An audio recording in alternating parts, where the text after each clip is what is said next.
यज्ञात् सर्वहुतः रजस्वामानि जज्ञिरे छन्दागुंसि जज्ञिरे तस्मात्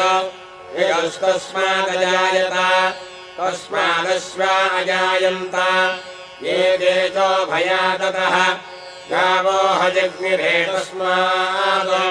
तस्माज्जाता अजावयः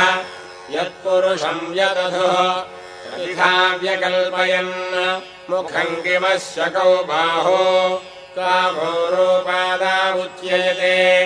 ब्राह्मणस्य मुखमासीत् बाहुराजन्यः कृतः ऊरो तदस्य यद्वैश्यः पद्भ्यागुम् शूद्रो अजायत चन्द्रमा मनसो जातः चक्षोः सूर्यो अजायत मुखादिन्द्रश्चाग्निश्च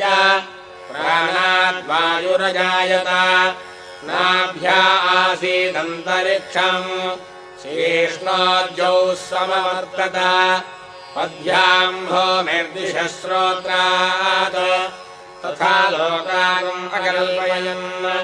वेदाहमेतम् पुरुषम् महान्तम् आदित्यवर्णम् तमसस्तु पारे सर्वाणि रूपाणि विचित्य धीरः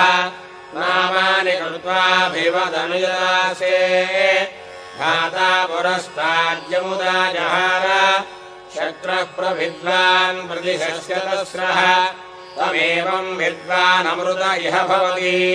नान्यः पन्था अयनाय विद्यते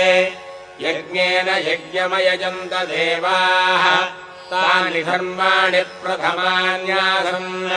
ते हनाकम् महिमानः सजन्ते यत्र पूर्वे साध्याः सन्ति देवाः अभ्यः सम्भोतः